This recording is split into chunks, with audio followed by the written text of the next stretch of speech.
بسم اللہ الرحمن الرحیم۔ گفتگو امام صادق علیہ السلام با طبیب ہندی۔ ایک دفعہ امام علیہ السلام جب منصور کے دربار میں پہنچے تو وہاں ایک طبیب ہندی ایک کتاب طب ہندی منصور کو پڑھ کر سنا رہا تھا۔ آپ علیہ السلام بھی بیٹھ کر خاموشی سے سننے لگے۔ جب وہ فارغ ہوا تو آپ علیہ السلام کی طرف متوجہ ہوا اور منصور سے پوچھا، یہ کون ہے؟ منصور نے کہا کہ یہ عالم آل محمد ہیں۔ طبیب ہندی نے آپ علیہ السلام سے مخاطب ہو کر کہا، کیا آپ بھی اس کتاب سے کچھ فائدہ اٹھانا چاہیں گے؟ آپ علیہ السلام نے فرمایا، نہیں۔ اس نے کہا، کیوں؟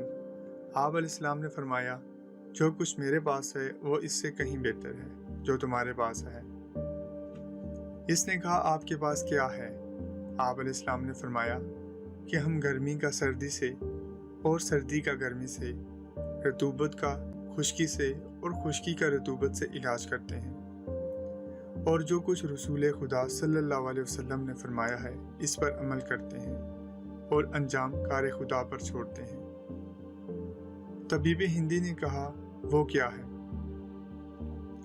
امام علیہ السلام نے فرمایا، فرمودہ رسول خدا صلی اللہ علیہ وسلم یہ ہے کہ شکم پر بیماری کا گہرا اثر ہوتا ہے اور پرہیز ہر بیماری کا علاج ہے۔ جسم جس چیز کا عادی ہو گیا ہو اس سے اس کو محروم نہ کرو۔ طبیب ہندی، مگر یہ چیز طب کے خلاف ہے۔ امام علیہ السلام، شاید تمہارا یہ خیال ہے کہ میں نے یہ علم کتاب سے حاصل کیا ہو۔ طبیب، اس کے علاوہ بھی کیا کوئی صورت ہے؟ امام علیہ السلام، میں نے یہ علم سوائے خدا کے کسی سے حاصل نہیں کیا، لہٰذا بتاؤ ہم دونوں میں کس کا علم برتر اور بالا ہے؟ طبیب، کیا کہا جائے، میں تو یہ سمجھتا ہوں کہ شاید میں آپ سے زیادہ عالم ہوں۔ امام، اچھا، میں تم سے کچھ سوال کر سکتا ہوں؟ طبیب، جی ضرور پوچھئے۔ امام علیہ السلام، یہ بتلاؤ کہ آدمی کی کھوپڑی میں کثیر جوڑ کیوں ہیں، سپاٹ کیوں نہیں؟ طبیب، کچھ غور و فکر کے بعد، میں نہیں جانتا۔ امام علیہ السلام، اچھا، پیشانی پر سر کی طرح بال کیوں نہیں ہیں؟ طبیب، میں نہیں جانتا۔ امام علیہ السلام، پیشانی پر خطوط کیوں ہیں؟ طبیب، معلوم نہیں۔ امام علیہ السلام، آنکھوں پر ابرو کیوں قرار دیے گئے؟ طبیب، میں نہیں جانتا۔ امام علیہ السلام، آنکھیں بادام کی شکل میں کیوں بنائی گئی؟ طبیب، معلوم نہیں۔ امام علیہ السلام، ناک دونوں آنکھوں کے درمیان کیوں ہے؟ طبیب، مجھے معلوم نہیں۔ امام علیہ السلام، ناک کے سوراخ نیچے کی طرف کیوں ہیں؟ طبیب، معلوم نہیں۔ امام علیہ السلام، ہونٹ منہ کے سامنے کیوں بنائے ہیں؟ طبیب، معلوم نہیں۔ امام علیہ السلام، آگے کے دانت باریک اور تیز، داڑھی چپٹی کیوں ہیں؟ طبیب، معلوم نہیں۔ امام علیہ السلام، مرد کے منہ پر داڑھی کیوں ہے؟ طبیب، معلوم نہیں۔ امام علیہ السلام، ہتھیلی اور تلوے میں بال کیوں نہیں ہیں؟ طبیب، معلوم نہیں۔ امام علیہ السلام، ناخن اور بال بے جان کیوں ہیں؟ طبیب، معلوم نہیں۔ امام علیہ السلام، دل صنوبری شکل کا کیوں ہے؟ طبیب، معلوم نہیں۔ امام علیہ السلام، پھیپھڑے کے دو حصے کیوں ہیں اور متحرک کیوں ہیں؟ طبیب، معلوم نہیں۔ امام علیہ السلام، جگر گول کیوں ہے؟ طبیب، معلوم نہیں۔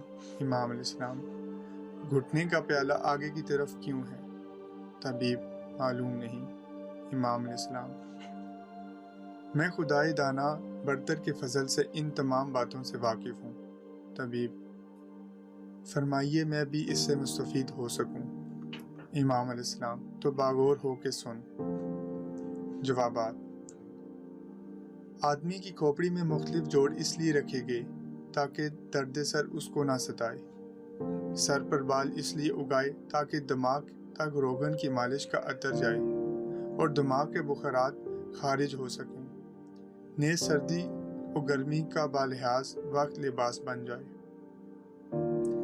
پیشانی کو بالوں سے خالی رکھا تاکہ آنکھوں تک نور بے رکاوٹ آ سکے۔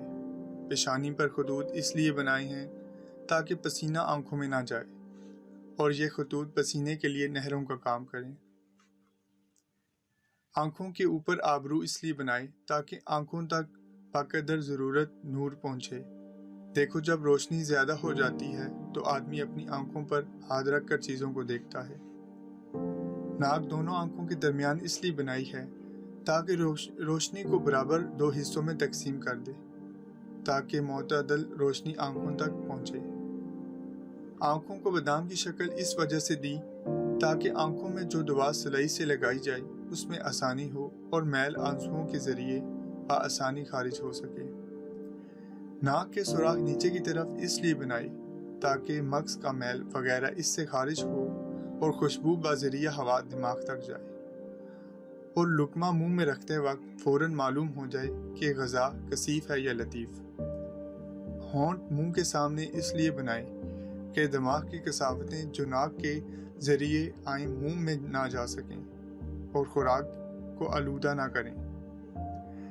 داڑھی اس لیے بنائی تاکہ مرد اور عورت میں تمیز کی جا سکے۔ آگے کے دانت باریک اور تیز اس لیے بنائے تاکہ غذا کو کاٹ کر ٹکڑے ٹکڑے کر سکیں، اور داڑھوں کو چوڑے چپٹے اس لیے بنائے تاکہ وہ غذا کو پیس سکیں۔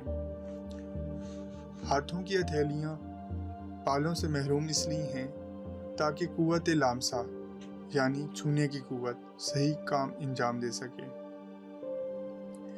ناخن اور بالوں میں جان اس لیے نہیں کہ ان کو کاٹتے وقت تکلیف کا سامنا بار بار نہ ہو۔ دل سنوبری شکل میں اس لیے ہے تاکہ اس کی باریک نوکیں پھیپھڑوں میں داخل ہو کر ان کی ہوا سے ٹھنڈی رہیں۔ پھیپھڑوں کو دو حصوں میں اس وجہ سے تقسیم کیا گیا کہ دل دونوں طرف سے ہوا حاصل کر سکے۔ جگر کو گول اس لیے بنایا تاکہ معدے کی سنگینی اپنا بوجھ اس پر ڈال کر زہریلے بخارات کو خارج کر دے۔ گھٹنے کا پیالہ آگے کی طرف اس لیے ہے تاکہ آدمی بآسانی راہ چل سکے، ورنہ راستہ چلنا مشکل ہو جاتا۔